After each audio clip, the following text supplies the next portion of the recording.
কাতারে মার্কিন সেনাঘাঁটিতে হামলার কয়েক ঘণ্টা পরই নাটকীয়ভাবে যুদ্ধবিরতি ঘোষণা করেন প্রেসিডেন্ট ডোনাল্ড ট্রাম্প। এর আগে মার্কিন প্রশাসনের শীর্ষ কর্মকর্তাদের দৌড়ঝাঁপ করতে দেখা যায়।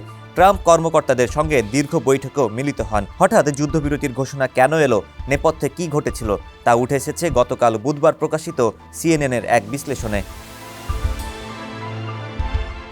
হোয়াইট হাউসের এক জ্যেষ্ঠ কর্মকর্তা জানিয়েছেন, যুদ্ধবিরতি ঘোষণার আগে ট্রাম্প ইসরায়েলের প্রধানমন্ত্রী বেনিয়ামিন নেতানিয়াহুর সঙ্গে সরাসরি যোগাযোগ করেন, আর ভাইস প্রেসিডেন্ট জেডি ভ্যান্স, পররাষ্ট্রমন্ত্রী মার্কো রুবিও এবং মধ্যপ্রাচ্য বিষয়ক দূত স্টিভ উইটকফ ইরানের শীর্ষ কর্মকর্তাদের সঙ্গে প্রত্যক্ষ বা পরোক্ষভাবে যোগাযোগ রাখছিলেন। এতে মধ্যস্থতা করে কাতার সরকার। ট্রাম্প এক পর্যায়ে সরাসরি কাতারের আমির তামিম বিন হামাদ বিন খালিফা আল থানির সঙ্গেও কথা বলেন।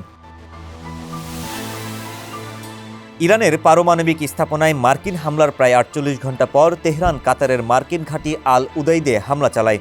এর মাত্র কয়েক ঘণ্টার মধ্যে প্রেসিডেন্ট ট্রাম্প সামাজিক যোগাযোগ মাধ্যম ট্রুথ সোশ্যালে ঘোষণা করেন, ইরান ইসরায়েলের মধ্যে একটি চুক্তি সম্পন্ন হয়েছে। তাদের মধ্যে একটি সম্পূর্ণ যুদ্ধবিরতি হয়েছে, যা ১২ দিনের সংঘাতের আনুষ্ঠানিক সমাপ্তি ঘটাবে।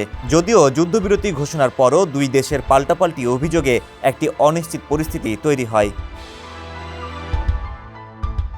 হোয়াইট হাউসের ওই কর্মকর্তা জানান, আক্রমণ বন্ধ করার শর্তে ইরান যুদ্ধবিরতি চুক্তিতে সম্পন্ন হয়েছে। ট্রাম্প কাতারের আমিরকে বলেন, যুক্তরাষ্ট্র ইসরায়েলকে যুদ্ধবিরতিতে রাজি করতে সক্ষম হয়েছে। তিনি ইরানকে রাজি করাতে কাতারের আমিরকে সহযোগিতার অনুরোধ করেন। একটি সূত্র জানিয়েছে, ভাইস প্রেসিডেন্ট ভ্যান্স কাতারের প্রধানমন্ত্রী শেখ মোহাম্মদ বিন আব্দুল রহমান বিন জসিম আল থানির কার্যালয়ের কর্মকর্তাদের সঙ্গে বিস্তারিত আলোচনা করেন। আল থানির সঙ্গে কথা বলার পর ইরান যুদ্ধবিরতি প্রস্তাবে সম্মত হয়। ওই কর্মকর্তা বলেন, কাতারের আমিরের সঙ্গেও ইরান একাধিকবার ফোনালাপ করে, যা যুদ্ধবিরতি ত্বরান্বিত করে। ইরানের রাষ্ট্রীয় গণমাধ্যম মঙ্গলবার ঘোষণা করে, মার্কিন আগ্রাসনের বিরুদ্ধে প্রতিশোধমূলক হামলা চালানোর পর শত্রুরা যুদ্ধবিরতি মেনে নিয়েছে। পরে ইরানের পররাষ্ট্রমন্ত্রী আব্বাস আরাগচি নিজ দেশের সশস্ত্র বাহিনীকে ধন্যবাদ জানান। তিনি বলেন, ইসরায়েলের বিরুদ্ধে সামরিক অভিযান শেষ মুহূর্ত পর্যন্ত অব্যাহত ছিল। এর আগে আরাগচি বলেছিলেন, ইসরায়েল হামলা বন্ধ করলে ইরান পাল্টা প্রতিক্রিয়া জানাবে না।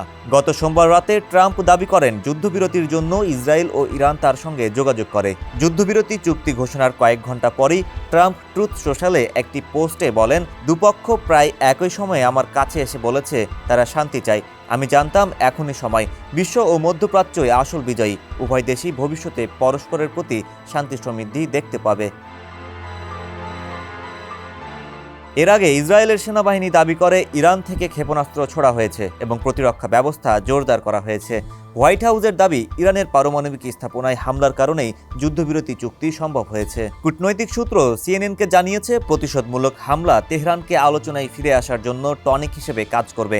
যুক্তরাষ্ট্র ইরান আলোচনা অব্যাহত রাখার জন্য আরও ক্ষেত্র তৈরি করবে। ইরান ইসরায়েল যুদ্ধের মধ্যেও যুক্তরাষ্ট্র তেহরানকে আলোচনায় ফেরানোর চেষ্টা চালিয়েছিল। এ নিয়ে গত সপ্তাহ জুড়ে উভয় পক্ষের মধ্যে মধ্যস্থতাকারীর মাধ্যমে অসংখ্য বার্তা বিনিময় হয়েছে। এমনকি তুরস্কের ট্রাম্পের সঙ্গে ইরানের প্রেসিডেন্ট মাসুদ পেজেশকিয়ানের বৈঠকের প্রচেষ্টাও হয়, কিন্তু তা শেষ পর্যন্ত বাস্তবায়িত হয়নি। ডেস্ক রিপোর্ট, সমকাল।